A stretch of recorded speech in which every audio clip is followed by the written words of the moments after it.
What is up, everybody? We are back with some Final Fantasy VII Ever Crisis, and we're here to go over the Da-Chao statue hard crisis dungeon. This is my disadvantaged run where I have basically knocked my party down to a very, very low ability, and tried to make them as weak as possible within reason, and complete the dungeon. This is so that those with newer accounts who maybe don't have their accounts built up as well as those who have been around a little bit can put together a party and to complete the Crisis dungeon with that S+ ranking. For those of you who do, and you haven't completed it yet, like you do have the parties that are built up a little bit more, this might be able to help you plan a little bit more about how to build your party. I'm going to go over the encounters, I'm going to go over the map design layout, all that kind of stuff. For those of you who are then interested, I'll run through my party setup, and then I will run through the dungeon itself. There'll be timestamps down below. Feel free to click to the part that you need. So again, if you're new to the channel, hit that subscribe button if this helps you out. Hit the like button, comment down below, did this guide help you out? Was there something maybe I left out that might be able to help out others? Leave that down in the comments below. So let's get into this. So the Da-Chao statue, this takes place in Wutai. We just recently had this in the story mode that was released. It does have a recommended power of 177,900 to 217,600. Let's quickly look at the map layout. So you had to have done the story bit to be able to encounter this. There are some fans you have to manipulate to push you to other levels. We have a total of 5 encounters, including the boss encounter. When we look at the rare chests, I have not opened them yet. I'm going to do those in my run. 2 can be seen here, and there is a third that is actually going to be right here. If I flip over to this in my map, you can see right where my character's arrow pointer's at, there is a rare item right here. There are a couple random battles that happen throughout. I don't have those marked. If I remember correctly, there's one that was around here. I know that there was one up here, I think, and there was one back in this area. So the next thing I do want to talk about then is the symbol enemies. All right. So first we have the A rejector. Now I'm going to kind of go back and forth between these images in the game to kind of show what's there. So the A rejector has a weakness to wind, resistance to earth, circle sigil. He's immune to poison, darkness, silence, stun, fatigue, fog, and P attack down. He does grant himself M attack up, uses a lot of magic attacks, so having a high M debuff is going to help. He does inflict all targets with doom and M def down, using curse gaze and invoke curse. He does grant himself P def up and M def up with guard barrier, so being able to bring that down, be able to bring down his wind resistance is super helpful. This is the first battle that I did. Map wise, this takes place right here. So on the map itself, he's the bottom encounter down here. He can be your first. Actually, he has to be your first because there is a, if I remember correctly, there's a fan that's right here that you have to go around. Alright, so when beating him, you have these options. You have physical attack plus 30%. We're going to zoom in on this a little bit. That might help. There we go. Physical attack plus 30%, magic attack minus 50%, magic attack plus 30%, physical attack minus 50%, and then we have this physical attack and magic attack plus 30%, limit break potency and summon potency minus 90%. Basically everything in here I think is weak to wind, so we don't have a wind summon. Limit breaks I barely used. I think I used a healing one. So honestly, in my opinion, this wasn't a bad one to take. If you're running a purely physical team, this is a great one to take, because then you're not hurting your limit break potencies or summons if you're bringing those. Or if you're running a pure magic team, same thing. You could run this. because the physical attack down is not going to hurt, and then again you're saving your limit break potency and summon potency. You'll see with my team I'm actually going to run a hybrid of physical and magic. Okay, the next enemy we encounter, that I encountered in my run through, is the Griffin. Looking at the map, the Griffin is down here. So you can encounter him next. You don't have to, but he was the second one that I encountered. When we look at the Griffin, again, weak to wind, resistance to fire and lightning, immune to poison, darkness, silence, stun, fatigue, fog, P attack down, and M attack down. You can lower his P def and M def. Uses many powerful physical attacks. He does inflict stun with pressure and uses blind. Actually, there's a random battle that also uses blind as well. I don't think he ever used blind against me in my fight, but there was a random battle that happened later that did happen. And he attacks it, or hits the target with the highest P attack, which of course is going to hurt the physical user because they require to be able to see. He does grant himself P def up and M def up with wall. No sigils here. When you do beat him, you are given these choices: fire resist plus 50%, M def up tier plus 1, wind resist plus 50%, P def tier up plus 1, or wind potency plus 20%, and then physical defense, magic defense minus 50. In my run through, I end up choosing the fire resist M def up tier, mainly for the fire resist. Okay, the next enemy I encounter then is the Zoo. Now, I kind of did this one out of order on accident. I'll show you where it's at on the map, but it actually worked out really well in my favor. So on the map, you know, as you're going to come up here. By the way, here's the Zoo, and I did this in a way where you really it looks like you should normally come this way and around, but it worked out well in my favor to come up here, because you have to like knock down a fan, if I remember correctly, to pop up here. Maybe I'm remembering this backwards, but anyway, so I do this battle third. The Zoo is weak to wind, resistant to earth, and circle sigil. He's immune to M def down. Everything else he can be hit with. He can be hit with poison. He can be hit with blind, all that stuff. He uses wind elemental physical attacks, grants himself wind potency up, physical resistance, and inflicts wind resistance down on self with Blusterous Veil. Physical attacks are effective, and magic attacks are effective for destroying sigils. So again, another weak wind weak enemy, circle sigil. When defeated, you are given these options. You have P attack up, duration 60, M attack up, duration 60, P attack up tier and M attack up tier both plus 1, limit break potency plus 100%, wind potency minus 25%, and then dread resist plus 100, M def down resist plus 100, and wind potency up tier plus 100. If you're running somebody who's doing a lot of buffs, this one isn't necessarily bad. I end up choosing the dread resist plus 100% in my run, mainly because of the Gin attack at the very end. The next battle I do is the Airbuster prototype. So let's flip over to him. By the way, Airbuster prototype, I guess I could show you where he's at on the map, is right here. He's in the bottom, or the middle left side. He's the last encounter I end up doing before the boss. So the Airbuster prototype, weak to lightning and wind, so this is one where a summon could be used. Resistant to fire and earth. Circle sigil, diamond sigil. He's immune to just about a lot of different things, including Enfeeble, so one of our newest add-ins from Sid. He is immune to that. P attack down, P def down, M attack down, M def down. He does inflict P def down on all targets with EM field, and his potency is based on the time it takes to interrupt the stream phase.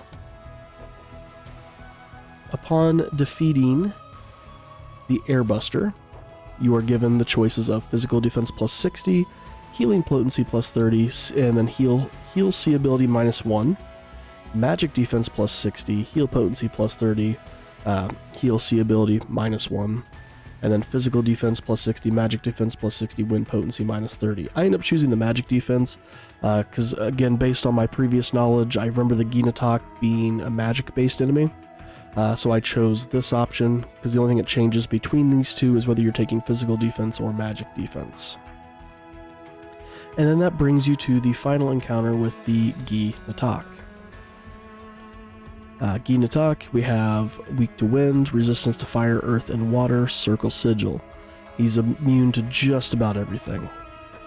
Uses powerful fire, magic abilities, inflicts dread, grants self high physical resistance and magic resistance, and calls for 2 Gi Specters with Shield of Rancor. Alright, so that is the symbol enemy layout, where they're all out on the map, as well as the enhancements you can get from beating them. So the next thing I want to kind of briefly cover, just in case I missed it at the beginning, I don't remember talking about this, is where all the rare chests are at. So we've got our common chests here. Our rare chests, we have one here, we have one here, and then there is one more down here I know I showed this at the very beginning of the video for that. But those are your rare chest layouts. I have not opened those yet. I plan on doing those in my recorded run at the end of this video. Okay, so for those of you who are looking on how to build your party, let me show you how I built mine. So again, recommended power of 177.9 to 207.6k. My party was 243,057, and this honestly is about as low as I could make it for everybody. So let me show you who I've got here. So we've got Sephiroth.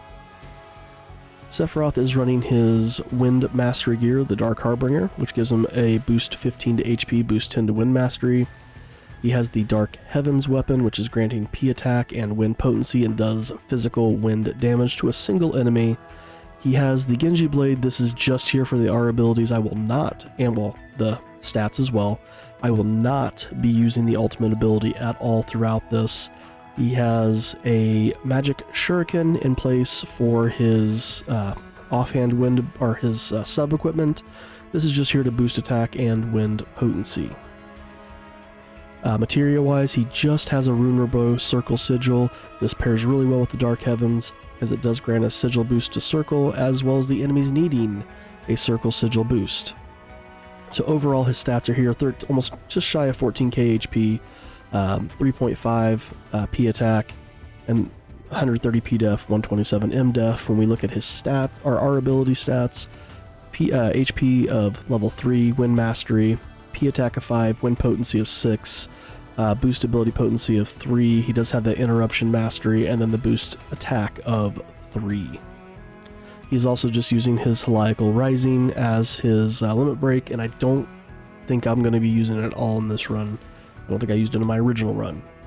So he's a physical user. We have a magic user as well. You could obviously substitute out Yuffie. She's another great wind user.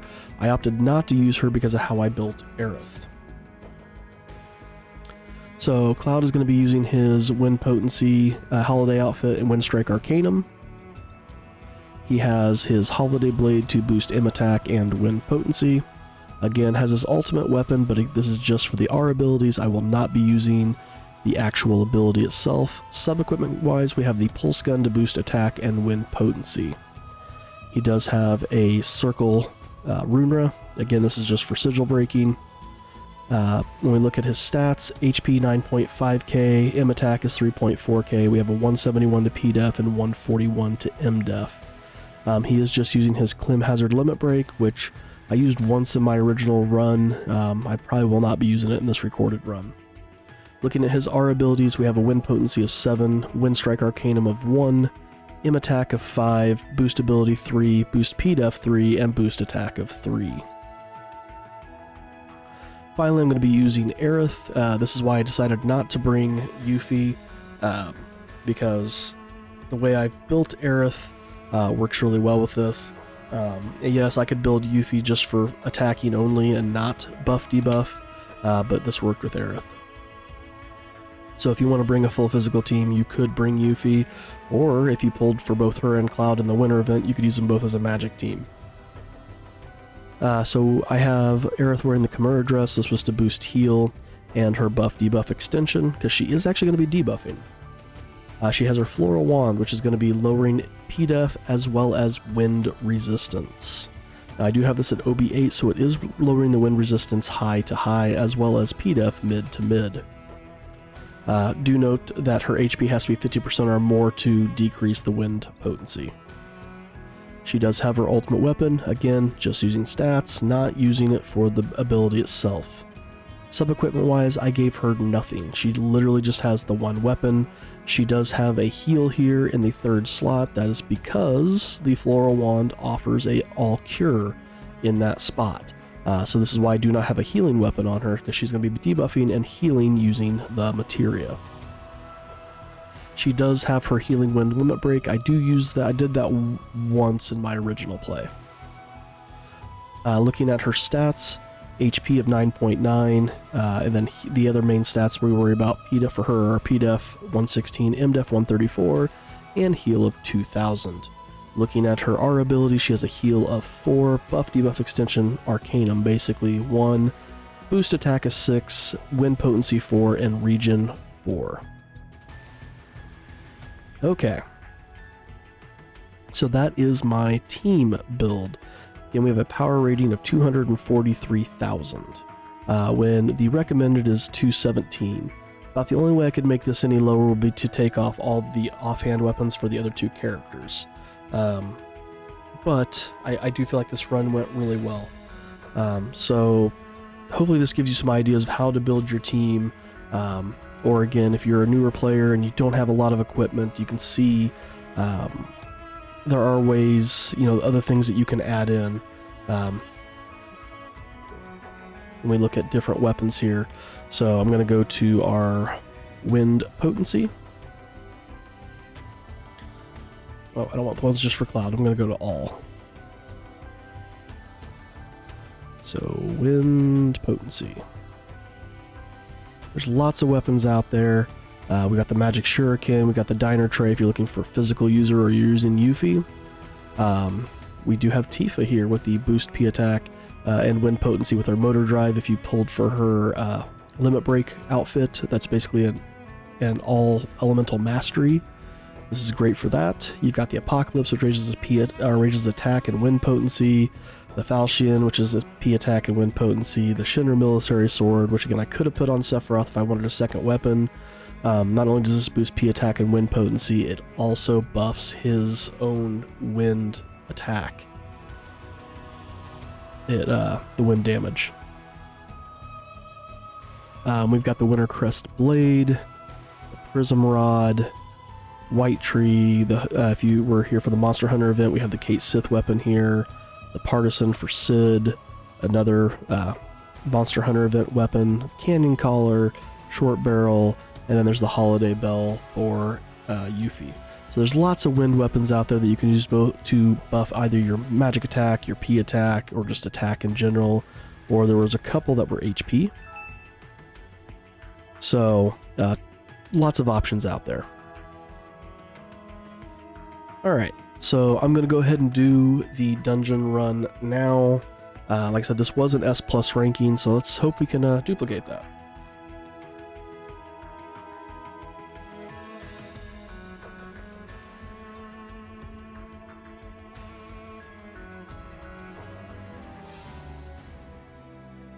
Okay, so first things first, we're going to come down here, and we are going to do that run against the A Rejector. If I remember correctly, this is the one that does the most damage to me right off the bat. So, the suck thing is you don't have much in this chest behind him to help you out other than a Mega Elixir, which I will not use.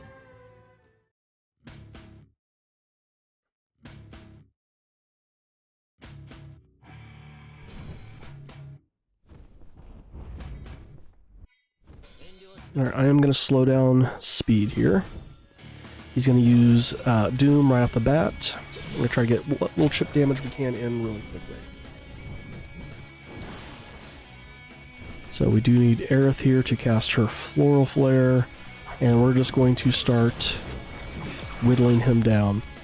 Because she's only lowering his physical defense, Cloud will, in theory, be not doing as much damage as he could be, mainly because of the, it's only lowering his P-Def. Now, one of the things I will note, one of the nice things is Floral Flare is only a 3 ATB cost.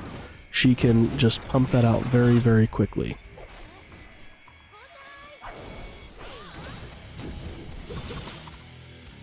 But as you can see, it's taking a little bit to take him down.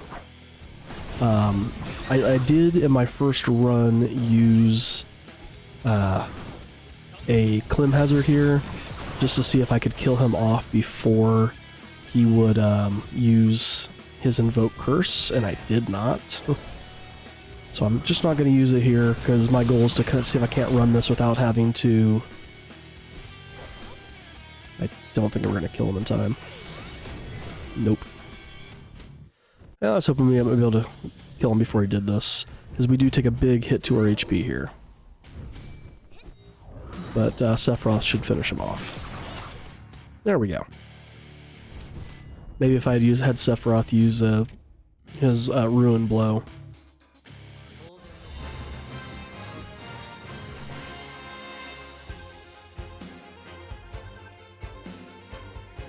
Alright. Or I could have used Limit Break, I guess, and would have finished him off.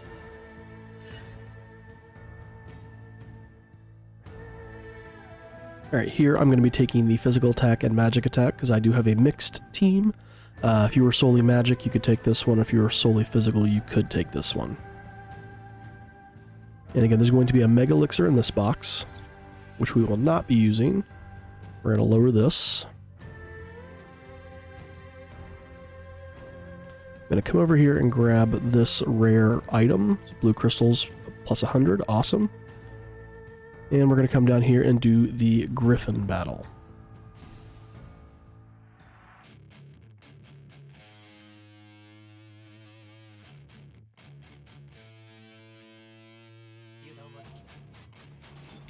This is one that I finished fairly quickly, though I still think my fastest clear in this is the last battle before the boss. That was against the Airbuster. That goes super fast. So he's going to throw up wall, which is fine. He's going to try to throw out pressure.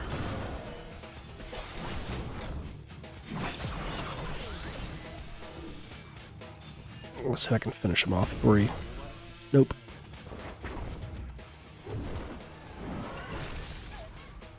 Stuns Aerith, but it's okay. We're going to try to finish him off here in just a second.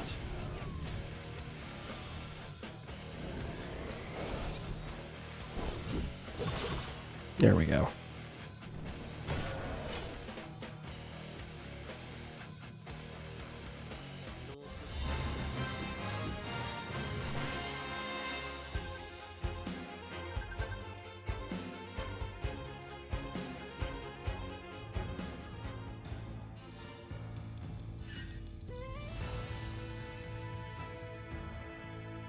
Alright, here I'm going to be taking that Fire Resist plus 50% and MDef up tier plus 1.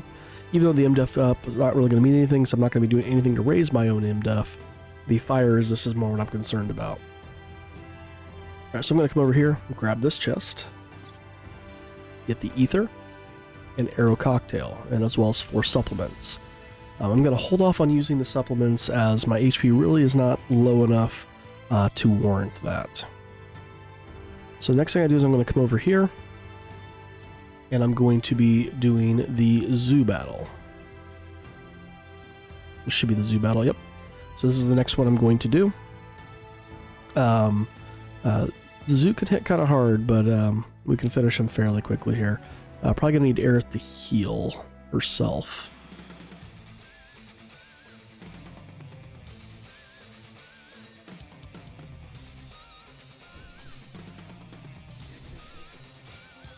Good, she is going to do that. Awesome.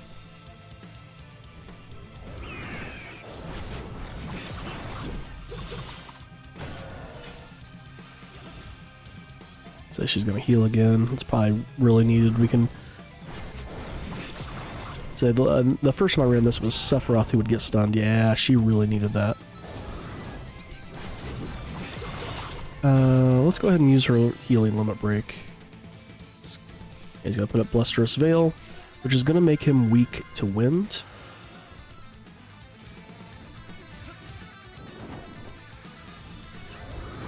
Or it increases...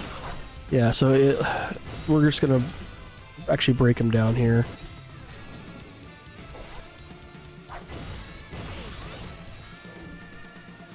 Even though his wind, he's super weak to wind right now. There we go. I'd rather not take the chance that he actually pops anything off when he comes back. Or when he ends the sigil phase.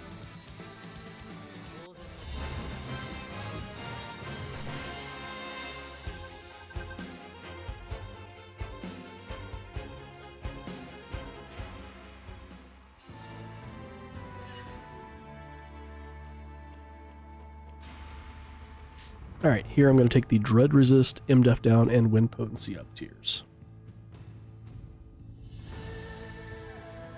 Come down here, hit this switch, which lowers this one.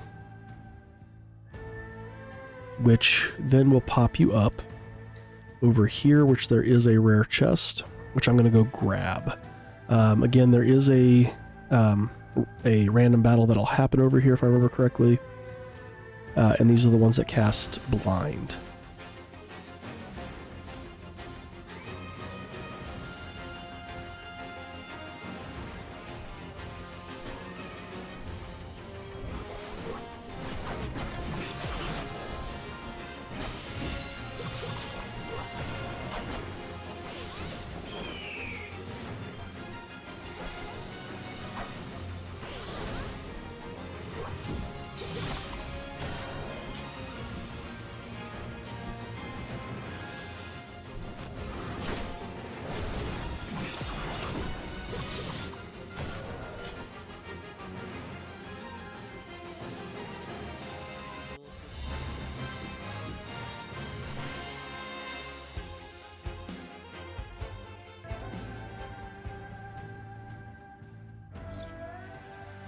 Megapod.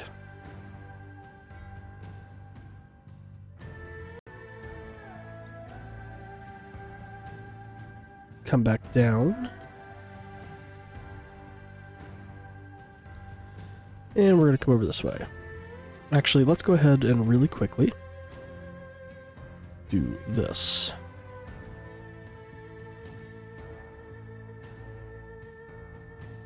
And we'll save the other one. Alright, so we're going to come over here. We're going to let this one blow us off. We're going to pick up this rare chest. Synth Catalyst times 10. Awesome. This is the Airbuster. Okay. Airbuster, like I cleared it super fast last time. So let's see what happens this time.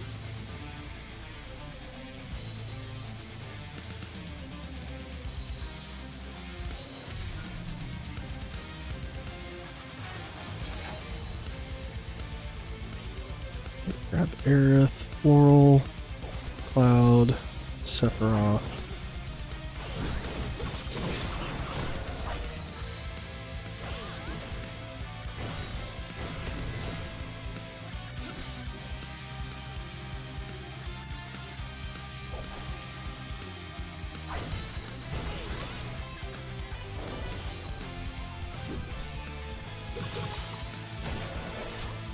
And Sephiroth should finish it off here. If he doesn't, Cloud will. There we go.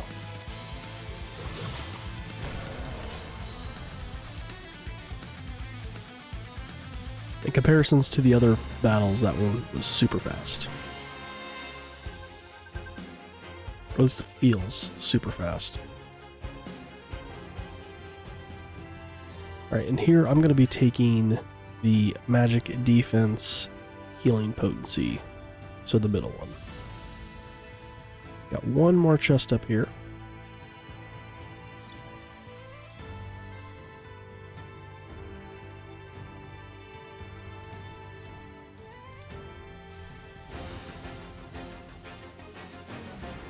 take this random battle, then run all the way up to the boss, and we'll pop a few more items.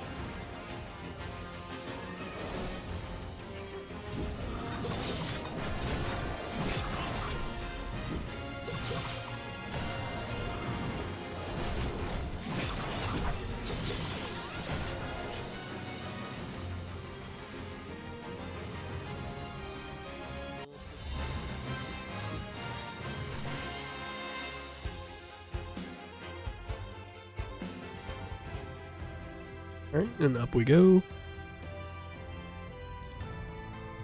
And up we go again. Alright, before we do this battle, we're going to go ahead and use these. And then I'm going to use an arrow cocktail on both Cloud and Sephiroth. And we should be good. So this is the Gi Natak battle. I'm going to be ignoring the ads and just focusing solely on him.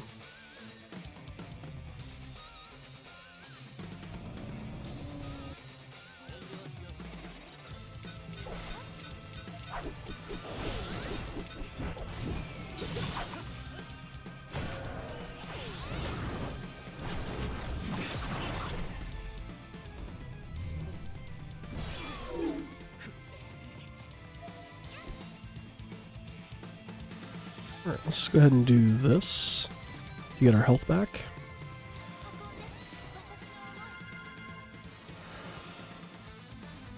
And then flip back over.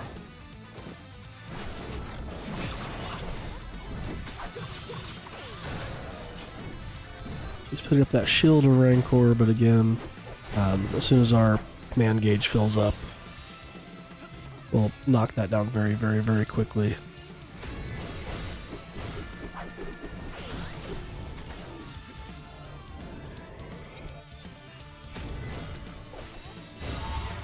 There we go, and let's just focus on fighting him down.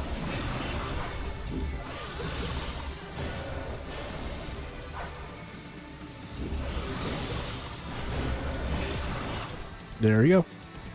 And that is the Da-Chao hard crisis dungeon cleared with what should be an S+ ranking, with a disadvantaged team.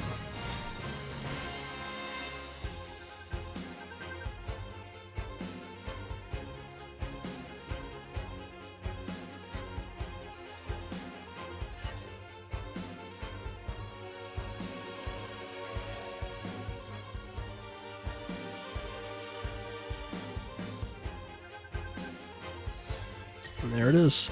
And we got a higher score this time around. Awesome.